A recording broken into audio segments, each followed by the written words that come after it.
Are there certain people in your life that you're afraid to love? And you may have what we might call a legitimate reason. Maybe they betrayed you. Maybe they betrayed your trust. Or maybe you've seen them hurt other people. All of those may be reasons to love, but still, God created all of us to love. We were created by God, who is love and to be loved. In Matthew 22, he said, "Love the greatest commandment is to love the Lord your God with all your heart, with all your soul, with all your mind, and with all your strength, and to love your neighbor as yourself."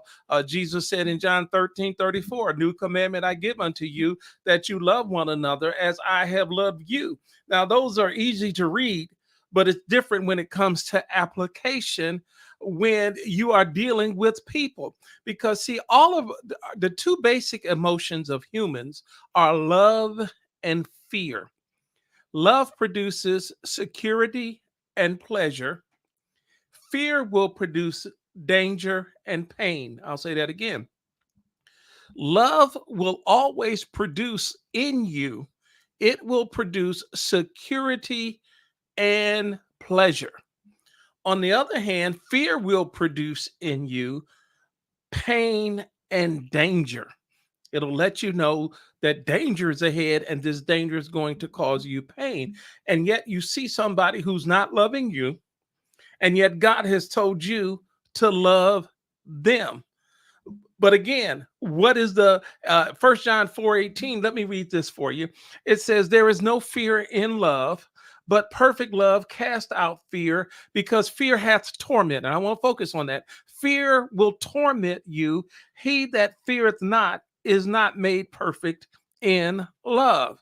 Because when you are in fear, it is unnatural. We were not created to be afraid of, especially people, afraid of loving them.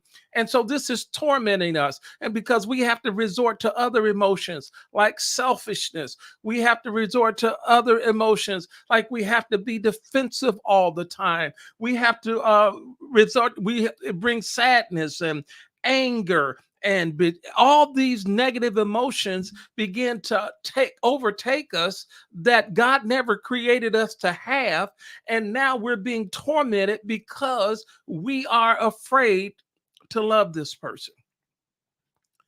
On the other hand, when you do love, when you do trust God, and we're going to talk about that in just a second, when you do love, that will produce what we call the fruits of the Spirit: the joy, the peace, the patience, the long suffering, the gentleness, the goodness, the kindness, the self control, the meekness, all of those things that bring you pleasure when you are loving. Now, what is it going to take to love when you are when you are afraid to love?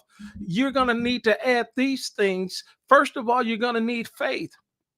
You're going to have to trust God, not trust the person that you're loving, but put your trust in God, that my faith is in you, that I'm doing what you want me to do, and God, that you are the one that's in charge of the final results.